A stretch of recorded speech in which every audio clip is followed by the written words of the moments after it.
Hi everyone, ನಮಸ್ಕಾರ. Welcome back to my YouTube channel. ಎಲ್ಲರೂ ಹೇಗಿದ್ದೀರಾ? ಚೆನ್ನಾಗಿದ್ದೀರಾ ಅಂತ ಅಂದ್ಕೊಳ್ತೀನಿ.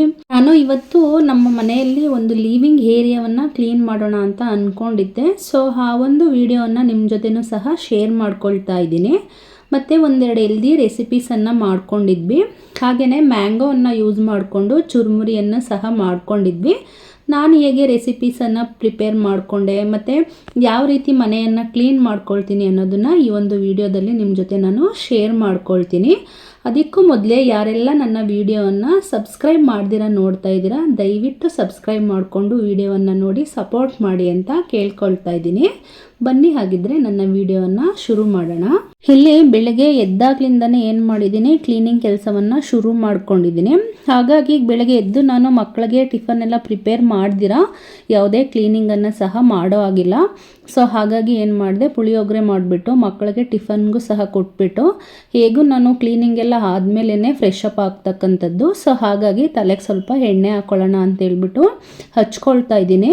ಮತ್ತು ಬೇಸಿಗೆ ಅಲ್ವಾ, ಸೊ ಹಾಗಾಗಿ ನೆತ್ತಿಗೂ ಸ್ವಲ್ಪ ಹರಳೆಣ್ಣೆಯನ್ನು ಹಾಕ್ಕೊಳ್ತಾ ಇದ್ದೀನಿ. ಯಾವಾಗ ತುಂಬ ಗಲೀಜು ಅಂತ ಅನಿಸ್ತಾ ಇರುತ್ತೋ ಆವಾಗ ಡೀಪ್ ಕ್ಲೀನಿಂಗನ್ನು ಮಾಡ್ಕೊಳ್ತೀನಿ. ಒಂದು 3 ಮಂತ್ಸು 4 ಮಂತ್ಸು ಹಾಗೆ ಡೀಪ್ ಕ್ಲೀನಿಂಗನ್ನು ಮಾಡ್ಕೊಳ್ತೀನಿ.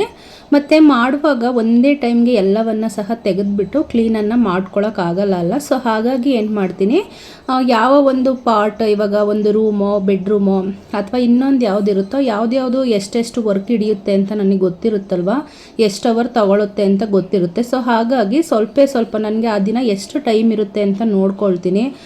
ಒಂದು 3 ಅವರ್ಸ್ ಟೈಮ್ ಇರುತ್ತಾ, ಒಂದು 4 ಅವರ್ಸ್ ಟೈಮ್ ಇರುತ್ತಾ, ಆ ಥರ ನೋಡ್ಕೊಳ್ತೀನಿ. ಸೊ ಆ ಥರ ನೋಡ್ಕೊಂಡು ಏನು ಮಾಡ್ತೀನಿ, ಆಮೇಲೆ ನಾನು ಕೆಲಸಗಳನ್ನು ಮಾಡ್ಕೊಳ್ತೀನಿ.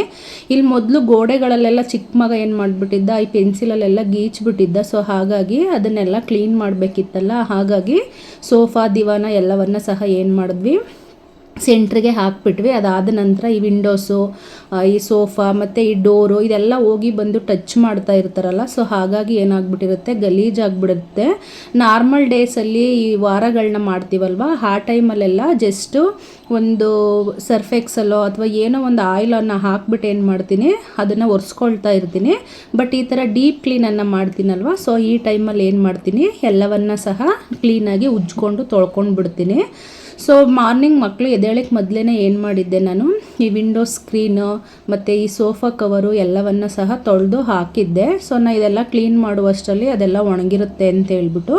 ಸೊ ಹಾಗಾಗಿ ಅದು ಸಹ ವಿಂಡೋ ಎಲ್ಲ ಕ್ಲೀನ್ ಮಾಡಿದ್ದಾಯ್ತಲ್ವ, ಅದು ಸಹ ನೀಟಾಗಿ ಒಣಗಿತ್ತಲ್ವ. ಸೊ ಹಾಗಾಗಿ ಅದ್ರ ಕವರನ್ನು ಸಹ ನಾನು ಏನು ಮಾಡ್ತಾಯಿದ್ದೀನಿ, ಕ್ಲೋಸ್ ಮಾಡ್ತಾಯಿದ್ದೀನಿ. ಏನೇ ಮೊದಲಿಗೆ ಕ್ಲೀನ್ ಮಾಡುವಾಗ ಮೇಲಿಂದ ಫಸ್ಟು ಡಸ್ಟನ್ನು ಹೊಡ್ಕೊಂಡಿರ್ತೀನಿ. ಬಟ್ ಇಲ್ಲಿ ಆ ವಿಡಿಯೋ ಸ್ಕಿಪ್ ಆಗಿಬಿಟ್ಟಿದೆ, ತೋರಿಸ್ಕೊಂಡಿಲ್ಲ.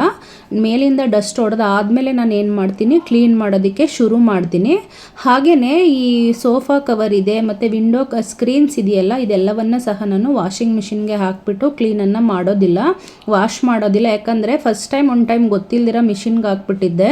ಅದರಲ್ಲಿರೋ ರಿಂಗ್ಸ್ ಎಲ್ಲ ಹಾಳಾಗ್ಬಿಟ್ಟು ಸ್ಕ್ರೀನ್ ಎಲ್ಲ ಹಾಳಾಗ್ಬಿಟ್ಟಿರುತ್ತೆ. ನಿಮ್ದು ಎಷ್ಟೇ ಹೊಸ ಸ್ಕ್ರೀನ್ ಆಗಿದ್ರು ಸಹ ಮಿಷಿನ್ಗೆ ಹಾಕಿದ್ರೆ ಹಾಳಾಗ್ಬಿಡುತ್ತೆ. ಹಾಗಾಗಿ ಇದೆಲ್ಲವನ್ನು ಸಹ ನಾನು ಮಿಷಿನ್ಗೆ ಹಾಕೋದಿಲ್ಲ, ಹ್ಯಾಂಡ್ ವಾಶೇ ಮಾಡ್ಕೊಳ್ತಕ್ಕಂಥದ್ದು. ಒಂದು ಸ್ವಲ್ಪ ಹೊತ್ತು, ಒಂದು 1/2 ಅವರ್ 1 ಅವರ್ ನಮ್ಗೆ ಫ್ರೀ ಇರುವಾಗ ಇದೆಲ್ಲ ಕೆಲಸಗಳನ್ನು ಮಾಡೋ ತನಕ ಅದನ್ನು ನೆನೆಸಿ ಬಿಟ್ಬಿಟ್ರೆ ಮತ್ತೆ ಅದನ್ನು ವಾಶ್ ಮಾಡ್ಕೋಬೋದು. ಸೊ ಹಾಗಾಗಿ ಏನು ಮಾಡ್ತೀನಿ, ಸೋಫಾ ಕವರು ಅಷ್ಟೇ ಈ ಮಿಷಿನ್ಗೆ ಹಾಕ್ಬಿಟ್ರೆ ಅದರಲ್ಲಿರ್ತಕ್ಕಂಥ ಈ ವುಲ್ಲನ್ ಥ್ರೆಡ್ಸ್ ಎಲ್ಲ ಎಂಬ್ರಾಯ್ಡ್ರ್ ಮಾಡಿರ್ತಾರಲ್ಲ, ಸೊ ಅದೆಲ್ಲವನ್ನು ಸಹ ಹಾಳಾಗ್ಬಿಡುತ್ತೆ. ಸೊ ಹಾಗಾಗಿ ಏನು ಮಾಡ್ತೀನಿ, ಯಾವುದನ್ನು ಸಹ ನಾನು ಮಿಷಿನ್ಗೆ ಹಾಕೋದಿಲ್ಲ, ಹ್ಯಾಂಡ್ ವಾಶೇ ಮಾಡ್ತೀನಿ. ಸೊ ಮಕ್ಕಳು ಎದ್ದೇಳೋ ಅಷ್ಟರಲ್ಲಿ ಅದೆಲ್ಲವನ್ನು ಸಹ ನಾನು ವಾಶ್ ಮಾಡಿ ಹಾಕಿದ್ದೆ. ಸೊ ಆಮೇಲೆ ಟಿಫನ್ ಎಲ್ಲ ತಿಂದಾದ್ಮೇಲೆ ಇದೆಲ್ಲವನ್ನು ಕ್ಲೀನ್ ಮಾಡ್ಕೊಳ್ಳೋಕೆ ಶುರು ಮಾಡಿದ್ದು.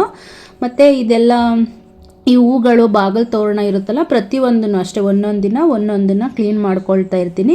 ಇವಾಗ ಎಷ್ಟಾಗುತ್ತೋ ಅಷ್ಟು ಮಾತ್ರನೇ ಮಾಡ್ಕೊಳ್ತಾ ಇದ್ದೀನಿ. ಮತ್ತು ಫೋಟೋಸು ಅದೆಲ್ಲವನ್ನು ಸಹ ಕ್ಲೀನ್ ಮಾಡೋದಿತ್ತು. ಹೇಗೂ ಡಸ್ಟ್ ಆಗೇ ಆಗಿರುತ್ತಲ್ವ, ಹಾಗಾಗಿ ಅದನ್ನು ಸಹ ಕ್ಲೀನ್ ಮಾಡಿ, ಮತ್ತು ಫ್ಯಾನನ್ನು ಮಗ ಕ್ಲೀನ್ ಮಾಡಿಕೊಡ್ತೀನಿ ಅಂತ ಹೇಳ್ದ. ಮಕ್ಕಳು ಮನೇಲಿರುವಾಗ ಕ್ಲೀನ್ ಮಾಡಿಕೊಂಡ್ರೆ ಈ ರೀತಿ ಸ್ವಲ್ಪ ಹೆಲ್ಪ್ ಆದರೂ ಮಾಡಿಕೊಡ್ತಾರೆ, ಅದೊಂದಾಗುತ್ತೆ.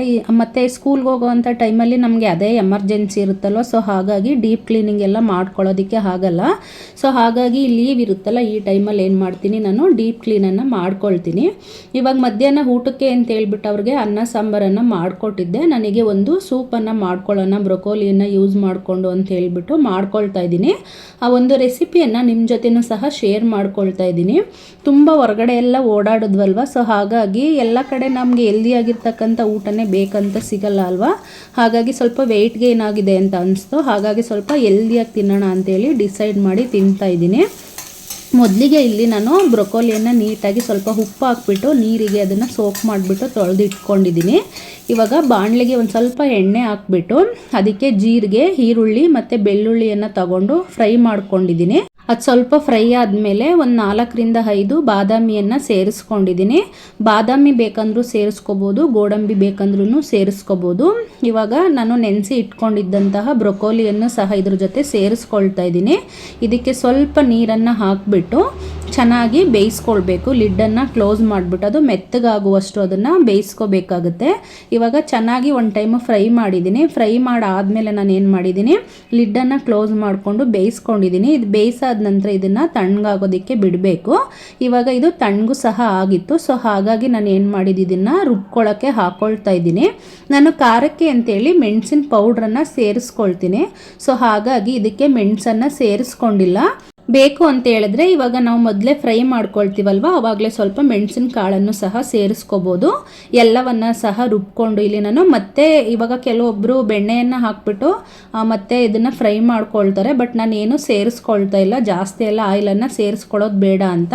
ನಾನು ಮೊದಲೇ ಆಯಿಲ್ ಹಾಕ್ಕೊಂಡೆ ಅಲ್ಲ, ಆಯಿಲ್ ಪ್ಲೇಸಲ್ಲಿ ಬೆಣ್ಣೆಯನ್ನು ಸಹ ಹಾಕೋಬೋದು. ನಿಮಗೆ ಏನು ಟೇಸ್ಟ್ ಅಂತ ಅನಿಸುತ್ತೋ ಅದನ್ನು ಸೇರಿಸ್ಕೋಬೋದು.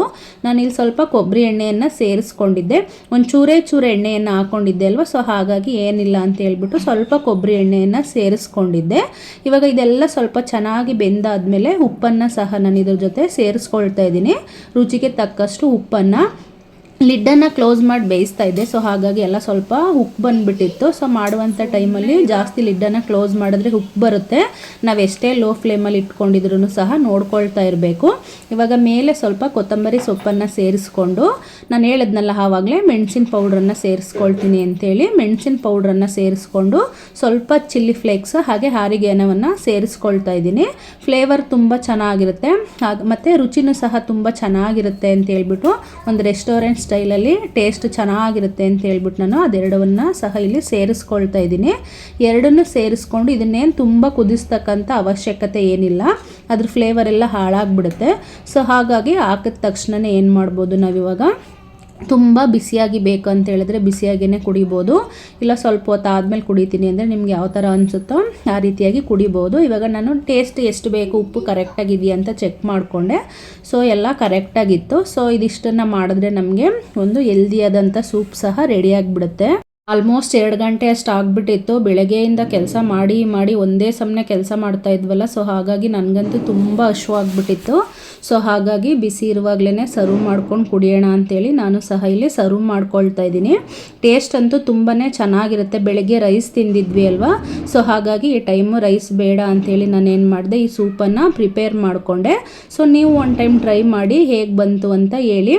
ಮತ್ತು ಮೊದಲೆಲ್ಲ ಸೂಪ್ ಕುಡಿಯೋದಂದರೆ ಅಷ್ಟೊಂದು ಇಷ್ಟ ಆಗ್ತಿರ್ಲಿಲ್ಲ, ಹೊಟ್ಟೆ ತುಂಬಲ್ಲ ಅಂತೆಲ್ಲ ಫೀಲ್ ಆಗ್ತಿತ್ತು. ಬಟ್ ಈ ರೀತಿಯಾಗಿ ಮಾಡಿಕೊಂಡ್ರೆ ನಿಜವಾಗ್ಲೂ ಹೊಟ್ಟೆ ತುಂಬಿದಂಥ ಫೀಲ್ ಅಂತೂ ಇದ್ದೇ ಇರುತ್ತೆ. ಹಾಗಾಗಿ ಅದನ್ನು ಕುಡಿದಿದ್ದಾಯಿತು. ಮತ್ತು ಸಂತೋಷ್ ಅವರು ಹಲಸಿನ ಹಣ್ಣನ್ನು ತಂದಿದ್ರು. ಸೊ ಅವರು ಕಟ್ ಮಾಡ್ತಾ ಇದ್ರು. ಸರಿಯಾಗಿ ಕಟ್ ಮಾಡೋದಕ್ಕೆ ಬರೋದಿಲ್ಲ. ಸೊ ಹೆಂಗೋ ಸ್ವಲ್ಪ ಪ್ರಾಕ್ಟೀಸ್ ಆಗ್ತಾ ಇದೆ ಅಷ್ಟೇ. ಸೊ ಅವರು ಕಟ್ ಮಾಡಿ ಮುಗಿಸು ಅಷ್ಟರಲ್ಲಿ ನಾನು ಫ್ರೆಶ್ ಅಪ್ ಆಗಿಬಿಟ್ಟು ಬರೋಣ ಅಂತ ಹೇಳ್ಬಿಟ್ಟು ಹೋಗ್ತಾ ಇದ್ದೆ. ಸೊ ಅಷ್ಟರಲ್ಲಿ ಸರಿ ಹೇಗೂ ಕಟ್ ಮಾಡಿದೆ ಅಲ್ವಾ. ಸೊ ಅದು ಒಟ್ಟಿಗೆ ಎಲ್ಲರೂ ಸಹ ಕುತ್ಕೊಂಡು ಬಿಡಿಸ್ಬೇಕು. ಒಬ್ಬೊಬ್ಬರೇ ಬಿಡಿಸಿದ್ರೆ ತುಂಬ ಹಿಂಸೆ ಅಂತ ಅನಿಸುತ್ತೆ. ಸೊ ಹಾಗಾಗಿ ಹೇಗೂ ಫ್ರೆಶ್ ಅಪ್ ಆಗೋಕ್ಕೆ ಮೊದಲೇ ಇದನ್ನು ಸಹ ಇದೆಲ್ಲ ಕೈಗೆಲ್ಲ ಅಂಟಂಟ್ ಅಂತ ಅನಿಸ್ತಾ ಇರುತ್ತಲ್ವ. ಸೊ ಹಾಗಾಗಿ ಇದನ್ನೆಲ್ಲ ಕ್ಲೀನ್ ಮಾಡಿಕೊಟ್ಬಿಟ್ಟೆ ಹೋಗೋಣ ಅಂತ ಹೇಳ್ಬಿಟ್ಟು ಕ್ಲೀನ್ ಮಾಡಿಕೊಟ್ಬಿಟ್ಟು ಆಮೇಲೆ ಹೋಗಿ ನಾನು ಸಹ ಫ್ರೆಶ್ ಅಪ್ ಆಗಿಬಿಟ್ಟು ಬಂದೆ. ಮತ್ತು ಇವಾಗ ಮಾರ್ನಿಂಗ್ಗೆ ದೇವ್ರಿಗೆ ದೀಪ ಹಚ್ಚೋದಕ್ಕೆ ಹೇಗೂ ಸ್ನಾನ ಮಾಡ್ಕೊಂಡಿದ್ದೆ ಅಲ್ವಾ. ಹಾಗಾಗಿ ದೇವ್ರ ಮನೆಯನ್ನು ಸ್ವಲ್ಪ ಕ್ಲೀನ್ ಮಾಡ್ಕೊಬಿಡೋಣ. ಸೊ ಮತ್ತೆ ಮಾರ್ನಿಂಗ್ ಎದ್ದು ಮಾಡುವಷ್ಟರಲ್ಲಿ ಅದು ಸಹ ಕೆಲಸ ಜಾಸ್ತಿ ಆಗುತ್ತೆ ಅಂತ ಹೇಳ್ಬಿಟ್ಟು ಅದನ್ನು ಸಹ ಕ್ಲೀನ್ ಮಾಡಿಕೊಂಡೆ. ಮತ್ತು ಈವ್ನಿಂಗು ಸ್ನ್ಯಾಕ್ಸ್ಗೆ ಅಂತ ಹೇಳ್ಬಿಟ್ಟು ಮಾವಿನಕಾಯಿ ಇತ್ತು, ಅದನ್ನು ಯೂಸ್ ಮಾಡಿಬಿಟ್ಟು ಒಂದು ಚುರುಮುರಿಯನ್ನು ಮಾಡ್ಕೊಳ್ಳೋಣ ಅಂತ ಹೇಳ್ಬಿಟ್ಟು ಮಾಡ್ಕೊಳ್ತಾ ಇದ್ದೀವಿ. ಈಗ ಹೇಗೂ ಮನೇಲಿದ್ದಾರಲ್ವ, ಸ್ಕೂಲ್ಗೆ ಹೋಗೋ ಟೈಮಲ್ಲಿ ಅಷ್ಟೊಂದು ಕೆಲಸಗಳಿರಲ್ಲ. ಏನೋ ಒಂದು ಅಡುಗೆಯನ್ನು ಮಾರ್ನಿಂಗ್ ಮಾಡಿರ್ತೀವಿ. ಸೊ ಜಸ್ಟ್ ಮಾರ್ನಿಂಗು ಅಥವಾ ಮಧ್ಯಾಹ್ನಕ್ಕೋ ಅಥವಾ ಈವ್ನಿಂಗೋ ಸಂಜೆಗೋ ಏನೋ ಒಂದು ಮಾಡೋದಿರುತ್ತೆ. ಬಟ್ ಬಟ್ ಇವಾಗ ಮನೇಲಿರೋದ್ರಿಂದ ಏನಾದರೂ ಸಹ ತಿನ್ನೋದಕ್ಕೆ ಕೇಳ್ತಾನೆ ಇರ್ತಾರೆ. ಆಲ್ರೆಡಿ ಹಲಸಿನಣ್ಣು ತಿಂದಿದ್ದೀರಲ್ವ ಅಂತ ಹೇಳಿದ್ರೆ ಅದನ್ನು ಸರಿಯಾಗಿ ತಿಂದಿಲ್ಲ, ಒಂದು ಸ್ವಲ್ಪ ತಿಂದ್ಬಿಟ್ಟು ತೆಗ್ದಿಕ್ಬಿಟ್ರು. ಮತ್ತು ಆಮೇಲೆ ಹೇಗೂ ಮಾವಿನಕಾಯಿ ಇತ್ತಲ್ವ, ಸೊ ಹಾಗಾಗಿ ನಾವೆಲ್ಲವನ್ನು ಕಟ್ ಮಾಡಿ ರೆಡಿ ಮಾಡಿಕೊಡ್ತೀವಿ, ಮಾಡಿಕೊಡು ಅಂತ ಹೇಳ್ಬಿಟ್ಟು ಸರಿ ಅಂತೇಳಿ ಇಲ್ಲಿ ನಾನು ಮಾವಿನಕಾಯನ್ನು ತುರ್ಕೊಳ್ತಾ ಇದ್ದೆ. ಸೊ ಅದನ್ನು ತುರ್ಕೊಳ್ಳುವಷ್ಟರಲ್ಲಿ ಅವರು ಸಹ ಅದಕ್ಕೆ ಬೇಕಾಗಿರ್ತಕ್ಕಂಥ ಕ್ಯಾರೆಟು ಅದೆಲ್ಲವನ್ನು ಸಹ ಏನು ಮಾಡಿದ್ರು, ತುರಿದು ರೆಡಿ ಮಾಡಿ ಕೊಡ್ತಾ ಇದ್ರು. ಮ್ಯಾಂಗೋವನ್ನು ತುರ್ಕೋಬೇಕಾದ್ರೆ ಮೇಲ್ಗಡೆ ಇರ್ತಕ್ಕಂಥ ಸಿಪ್ಪೆಯನ್ನು ತೆಗೆದ್ಬಿಟ್ಟೇನು ತುರಿಯೋಲ್ಲ, ಅದ್ರ ಸಮೇತನೇ ತುರಿತೀನಿ, ತಿನ್ನೋದಕ್ಕೆ ತುಂಬ ಚೆನ್ನಾಗಿ ಸಿಗುತ್ತೆ ಅಂತ ಹೇಳ್ಬಿಟ್ಟು ಇವಾಗ ಒಂದು ಮ್ಯಾಂಗೋವನ್ನು ಹಾಕ್ಕೊಂಡಿದ್ದೀನಿ. ಹಾಗೆ ಒಂದೆರಡು ಕ್ಯಾರೆಟನ್ನು ಸೇರಿಸ್ಕೊಂಡಿದ್ದೀನಿ, ಒಂದು ಹಾಫ್ ಕುಕುಂಬರನ್ನು ಸೇರಿಸ್ಕೊಂಡಿದ್ದೀನಿ, ಹಾಗೆ ಒಂದು ಟೊಮೊಟೊ, ಹಾಗೆ ಒಂದು ಈರುಳ್ಳಿಯನ್ನು ಸೇರಿಸ್ಕೊಂಡಿದ್ದೀನಿ. ಮೊದಲೇ ಏನು ಮಾಡ್ತೀನಿ, ಸ್ವಲ್ಪ ಉಪ್ಪನ್ನು ಸೇರಿಸ್ಬಿಟ್ಟು ಇದ್ರ ಜೊತೆ ಇದೆಲ್ಲವನ್ನು ಸಹ ಚೆನ್ನಾಗಿ ಮಿಕ್ಸ್ ಮಾಡ್ಕೊಬಿಡ್ತೀನಿ. ಇದಕ್ಕೆ ಎಷ್ಟು ಬೇಕೋ ಅಷ್ಟು ಉಪ್ಪನ್ನು ನಾನು ಸೇರಿಸ್ಕೊಳ್ತೀನಿ. ಕೆಲವರು ಕಡಲೆಪುರಿ ಹಾಕ್ಬಿಟ್ಟು ಅದಾದ ನಂತರ ಸೇರಿಸ್ಕೊಳ್ತಾರೆ. ಆ ಥರ ಏನಾದರೂ ಸೇರಿಸ್ಕೊಂಡ್ರೆ ನಾವು ಮಿಕ್ಸ್ ಮಾಡುವಾಗಲೇ ತುಂಬ ಮೆತ್ತಗಾಗ್ಬಿಡುತ್ತೆ, ತಿನ್ನೋದಕ್ಕೆ ಅಷ್ಟೊಂದು ಚೆನ್ನಾಗಿ ಇರೋದಿಲ್ಲ ಅದು. ಸೊ ಹಾಗಾಗಿ ನಾನೇನು ಮಾಡ್ತೀನಿ, ಫಸ್ಟ್ ಅದೆಲ್ಲವನ್ನು ಸಹ ನೀಟಾಗಿ ಮಿಕ್ಸ್ ಮಾಡ್ಕೊಬಿಡ್ತೀನಿ. ಮಿಕ್ಸ್ ಮಾಡಾದ ನಂತರ ಇವಾಗ ನಾನು ಇದ್ರ ಜೊತೆ ಕಡಲೆಪುರಿಯನ್ನು ಸೇರಿಸ್ಕೊಳ್ತಾ ಇದ್ದೀನಿ. ಎಷ್ಟು ಬೇಕಿರುತ್ತೋ ಅಷ್ಟು ಕಡಲೆಪುರಿಯನ್ನು ಸೇರಿಸ್ಕೊಳ್ಳಿ, ತುಂಬ ಜಾಸ್ತಿ ಬೇಕಿರಲ್ಲ, ಯಾಕಂದರೆ ಇದನ್ನು ತುಂಬ ಹೊತ್ತು ಇಡೋದಕ್ಕೂ ಆಗೋದಿಲ್ಲ, ಜಸ್ಟ್ ಆವಾಗ ಮಾಡಿ ಆವಾಗ ತಿನ್ನೋದಷ್ಟೇ. ಇವಾಗ ಇದಕ್ಕೆ ಇದ್ರ ಜೊತೆ ನಾನು ಒಂದು ಸ್ವಲ್ಪ ನುಪ್ಪಟ್ಟನ್ನು ಸೇರಿಸ್ಕೊಳ್ತಾ ಇದ್ದೀನಿ. ನುಪ್ಪಟ್ಟು ಅಥವಾ ಈ ಮಿಕ್ಸ್ಚರು ಏನಿಲ್ಲ ಅಂದರೂ ಪರವಾಗಿಲ್ಲ, ಕಡಲೆ ಬೀಜ ಅಂತೂ ಇದ್ದೇ ಇರುತ್ತಲ್ವ ಮನೆಯಲ್ಲಿ, ಅದನ್ನೇ ಸ್ವಲ್ಪ ಫ್ರೈ ಮಾಡಿಕೊಂಡ್ರೆ ಆಯಿತು. ಇವಾಗ ಇದ್ರ ಜೊತೆ ಸ್ವಲ್ಪ ಕಾಂಗ್ರೆಸ್ ಕಡಲೆ ಬೀಜವನ್ನು ನಾನಿಲ್ಲಿ ಸೇರಿಸ್ಕೊಳ್ತಾ ಇದ್ದೀನಿ. ಇದಾದ ನಂತರ ಸ್ವಲ್ಪ ಬೂಂದಿ ಖಾರವನ್ನು ಸೇರಿಸ್ಕೊಳ್ತಾ ಇದ್ದೀನಿ. ನಾರ್ಮಲ್ ಖಾರವನ್ನು ಸೇರಿಸ್ಕೊಳ್ಳೋದಕ್ಕಿಂತ ಈ ಮಿಕ್ಸ್ಚರ್ ಬರುತ್ತಲ್ಲ ಇದನ್ನು ಸೇರಿಸ್ಕೊಳ್ಳೋದಕ್ಕಿಂತ ಬೂಂದಿ ಖಾರವನ್ನು ಸೇರಿಸ್ಕೊಂಡ್ರೆ ತಿನ್ನಬೇಕಾದ್ರೆ ಅದು ಜೊತೆಗೆ ಸಿಗ್ತಾ ಇರುತ್ತಲ್ವ, ಸೊ ಹಾಗಾಗಿ ಟೇಸ್ಟು ತುಂಬ ಚೆನ್ನಾಗಿರುತ್ತೆ. ಈ ಮಿಕ್ಸ್ಚರನ್ನು ಸೇರಿಸ್ಬಿಟ್ರೆ ನಾವು ಅದನ್ನು ಮಿಕ್ಸ್ ಮಾಡುವಷ್ಟರಲ್ಲೇ ಮೆತ್ತಗಾಗ್ಬಿಡುತ್ತೆ, ಅಷ್ಟೊಂದು ಟೇಸ್ಟ್ ಸಿಗಲ್ಲ. ಸೊ ಹಾಗಾಗಿ ನಾವು ಈ ಥರ ಸೇರಿಸ್ಕೊಳ್ತೀವಿ.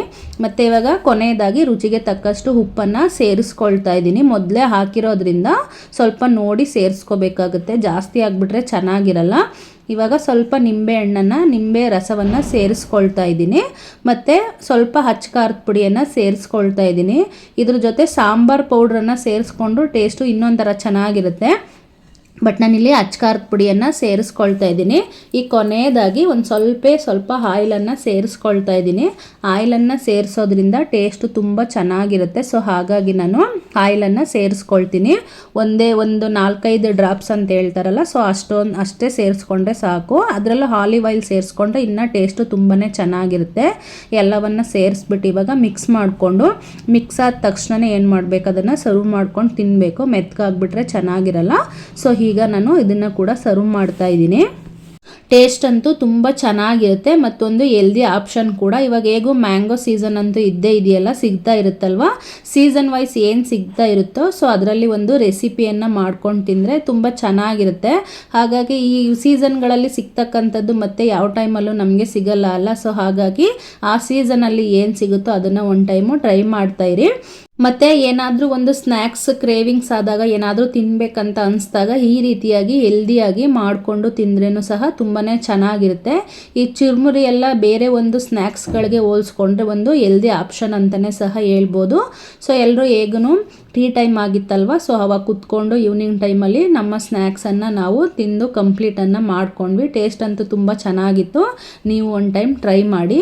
ಹಾಗೆಯೇ ಎಲ್ಲವನ್ನು ತಿಂದು ಮುಗಿಸಾದ ನಂತರ ನೈಟು ಅಡುಗೆನೂ ಸಹ ಮಾಡಬೇಕಿತ್ತಲ್ವ, ಸೊ ನಾನೊಂದು ಹೆಲ್ದಿಯಾದಂಥ ರೈಸ್ ರೆಸಿಪಿಯನ್ನು ಮಾಡ್ಕೊಂಡಿದ್ದೆ. ಆಲ್ರೆಡಿ ಒಂದು ಟೈಮ್ ಬೇರೆ ರೀತಿಯಾದಂಥ ರೈಸನ್ನು ತೋರಿಸಿದ್ದೆ. ಇವತ್ತು ಒಂದು ಸೆಕೆಂಡ್ ಟೈಪ್ ಆಫ್ ರೈಸನ್ನು ಯಾವ ರೀತಿಯಾಗಿ ಮಾಡ್ಕೊಳ್ತೀನಿ ಅನ್ನೋದನ್ನು ನಿಮ್ಮ ಜೊತೆ ಶೇರ್ ಮಾಡ್ಕೊಳ್ತೀನಿ. ಹೀಗೆ ಇಲ್ಲಿ 1 ಕಪ್ಪಷ್ಟು ನಾನು ಕೆಂಪಕ್ಕಿಯನ್ನು ತಗೊಂಡಿದ್ದೀನಿ. ಅದೇ ಸೇಮ್ ಕಪ್ಪಲ್ಲೇ 1 ಕಪ್ಪಷ್ಟು ಹೆಸರು ಕಾಳನ್ನು ತಗೊಂಡಿದ್ದೀನಿ. ಎರಡನ್ನೂ ಸಹ ಇವಾಗ ಮಿಕ್ಸ್ ಮಾಡಿಬಿಟ್ಟು ನೀಟಾಗಿ ಚೆನ್ನಾಗಿ ತೊಳ್ಕೊಬೇಕಾಗುತ್ತೆ. ಇದನ್ನು ನೀಟಾಗಿ ತೊಳ್ಕೊಂಡಾದ ನಂತರ 1:6 ರೇಷುವಲ್ಲಿ ನಮಗೆ ನೀರು ಬೇಕಾಗುತ್ತೆ. ಸೊ ಹಾಗಾಗಿ ನೀರನ್ನು ಸೇರಿಸ್ಕೊಳ್ತಾ ಇದ್ದೀನಿ. ಇದನ್ನು ನಾನು ಮಾರ್ನಿಂಗೇನೆ ನೆನೆಸಿಟ್ಟಿದ್ದೆ. ಸೊ ಹಾಗಾಗಿ ಇವಾಗ ನೈಟ್ಗೆ ಹೇಗೂ ಇದನ್ನು ಅಡುಗೆ ಮಾಡ್ಕೊಳ್ತೀನಿ ಅಂತ ನನಗೆ ಪ್ಲ್ಯಾನ್ ಇತ್ತಲ್ವ, ಸೊ ಹಾಗಾಗಿ ಮಾರ್ನಿಂಗೇನೆ ಅದನ್ನು ಏನು ಮಾಡಿದ್ದೆ, ನೆನೆಸಿಟ್ಕೊಂಡಿದ್ದೆ. ಇವಾಗ ಸೇಮ್ ಯಾವ ನೀರನ್ನು ಸೇರಿಸ್ಕೊಂಡಿದ್ದೆ ಅದೇ ನೀರು ಸಮೇತನೇ ನಾನು ಏನು ಮಾಡಿದ್ದೀನಿ, ಕುಕ್ಕರ್ಗೆ ಸೇರಿಸ್ಕೊಳ್ತಾ ಇದ್ದೀನಿ. ಇವಾಗ ಇದನ್ನ ಒಂದು 5-6 ವಿಷಲ್ ಬರ್ಸಿದ್ರೆ ನಮಗೆ ರೈಸ್ ರೆಡಿ ಆಗಿಬಿಡುತ್ತೆ. ರೈಸ್ ಮಾಡುವಂಥ ಸಂದರ್ಭದಲ್ಲಿ ಒಂದು ಚಿಟಿಗೆಯಷ್ಟು ಇದಕ್ಕೆ ನಾನು ಸ್ವಲ್ಪ ಜೀರಿಗೆಯನ್ನು ಸಹ ಸೇರಿಸ್ಕೊಂಡು ಮಾಡ್ಕೊಂಡಿದ್ದೀನಿ. ಇವಾಗ ಒಂದು 5-6 ವಿಷಲ್ ಬರ್ಸಿದ್ರೆ ನಮಗೆ ಅನ್ನ ಈ ರೀತಿಯಾಗಿ ರೆಡಿ ಆಗಿಬಿಡುತ್ತೆ. ಇದ್ರ ಜೊತೆ ಸ್ವಲ್ಪ ಸಾಂಬಾರು, ಪಲ್ಯ, ಉಪ್ಪಿನಕಾಯಿ, ಹಪ್ಪಳ ಏನು ಇಷ್ಟ ಇರುತ್ತೋ ಅದನ್ನು ತಿನ್ಬೋದು. ಇವಾಗ ವೆಯ್ಟ್ ಲಾಸ್ ಮಾಡಬೇಕು ಅಥವಾ ವೆಯ್ಟ್ ಮೇಂಟೈನ್ ಮಾಡಬೇಕು ಇಲ್ಲ ಅಂತ ಹೇಳಿದ್ರೆ ಒಂದು ಹೆಲ್ದಿ ಲೈಫ್ ಸ್ಟೈಲ್ ಬೇಕಂತ ಹೇಳಿದ್ರೆ ಯಾವ ಥರನೆಲ್ಲ ತಿನ್ನೋ ಬದಲು ಈ ರೀತಿಯಾಗಿ ನಮ್ಮ ಡಯಟನ್ನು ನಾವು ಫಾಲೋವನ್ನು ಮಾಡ್ಕೋಬೋದು. ಸೊ ಇದಾಗಿತ್ತು ಇವತ್ತಿನ ನನ್ನ ಒಂದು ವಿಡಿಯೋ ಆಗಿ ರೆಸಿಪೀಸ್.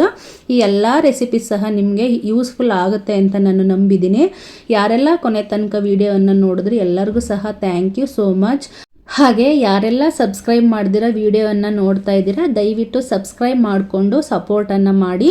ನನಗೆ ತಿಳಿದಿರ್ತಕ್ಕಂಥ ಹೆಲ್ದಿ ರೆಸಿಪೀಸ್ನ ನಿಮ್ಮ ಜೊತೆ ನಾನು ಶೇರ್ ಮಾಡ್ಕೊಳ್ತೀನಿ ಅಂತ ಕೇಳ್ಕೊಳ್ತಾ ಈ ಒಂದು ವಿಡಿಯೋವನ್ನು ಇಲ್ಲಿಗೆ ಎಂಡ್ ಮಾಡ್ತಾ ಇದ್ದೀನಿ. Thank you so much. ಎಲ್ರಿಗೂ ಸಹ ಒಳ್ಳೆಯದಾಗಲಿ.